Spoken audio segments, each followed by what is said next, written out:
नमस्कार दर्शकों, मैं आचार्य गिरीश गोस्वामी सुख सागर कार्यक्रम से आप सबका तहे दिल से अभिनंदन करता हूं। दर्शकों, आज का जो हमारा विषय है वह विषय है श्राद्ध। इस वर्ष 2023 में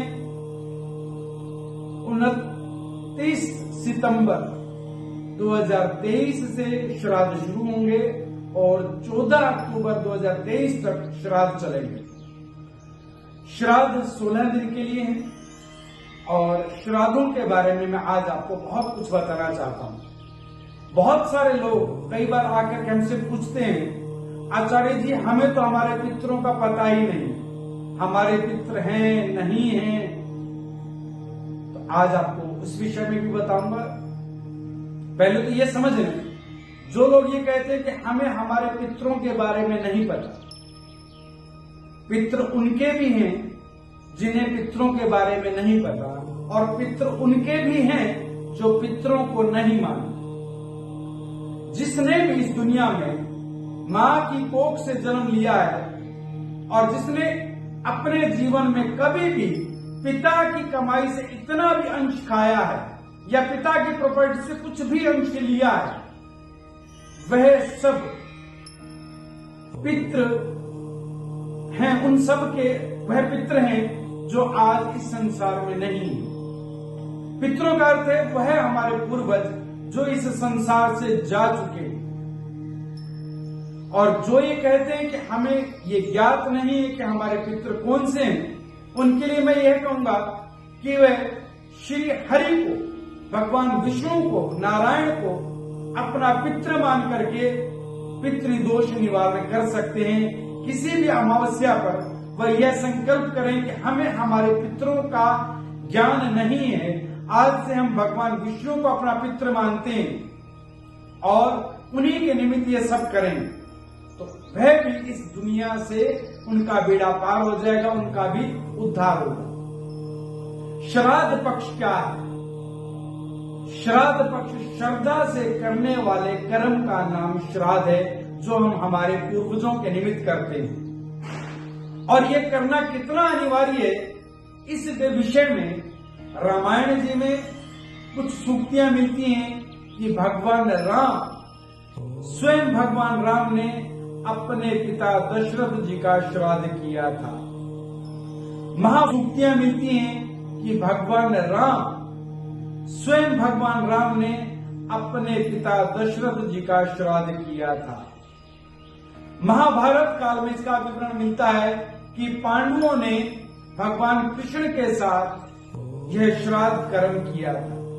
इसके अलावा हमारे शास्त्रों में भी इसका प्रमुख वर्णन मिलता है।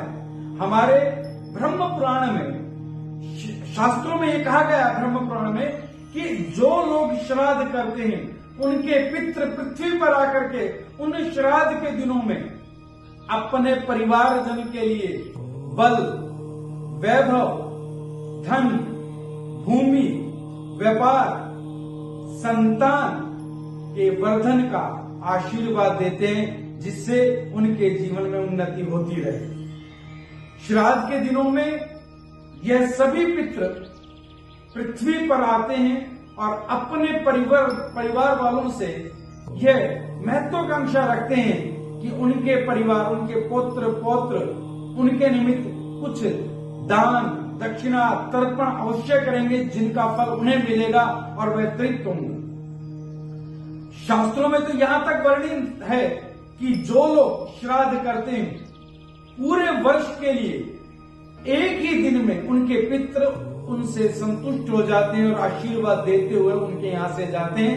श्राद्ध कर्म करना कैसे चाहिए यह समझते हैं। श्राद्ध के दिन में अगर आपके घर उस दिन कोई श्राद्ध है, श्राद्ध कैसे करते हैं? श्राद्ध करते हैं जिस दिन वह मृतक, जिस तिथि को वह गया था, उसी तिथि के दिन उनका श्राद्ध किया जाता है, एक बात। और जिस दिन श्राद्ध हो उस दिन घर के मुख्य द्वार पर थोड़ी सी रोली डालें, पितरों के स्वागत के लिए पहला कार्य। और श्राद्ध में ब्राह्मण जो कि विद्वान हो, ब्राह्मण को घर बुला करके आप भोजन कराएं और अपने पूरे समर्थ से भोजन में सब व्यंजन रखें जो उस मृतक आत्मा को पसंद थे, और धन अर्थात दक्षिणा और वस्त्र इत्यादि अवश्य दें। श्राद्ध में रजस्वला स्त्री को भोजन बनाते समय उसमें हाथ नहीं लगाना चाहिए।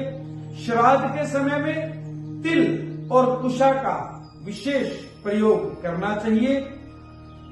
श्राद्ध आपके घर में अगर जिस दिन वह श्राद्ध है उस दिन घर की स्त्रियों को प्रातः काल स्नान करके व्यंजन इत्यादि बनाने चाहिए, और श्राद्ध करने का जो समय है वो दोपहर 11:30 के बाद कुतुब वेला का समय होता है। यह पितरों के निमित्त रखी गई वेला है, इसे कुतुब वेला कहते हैं। प्रातः काल जो समय है वो देवताओं का समय, देव समय, उसमें देवता लोग भोजन ग्रहण करते हैं, प्रसाद ग्रहण करते हैं, और कुतुब वेला में पितृ लोग जो है वह आपके घर से भोजन ग्रहण करते हैं।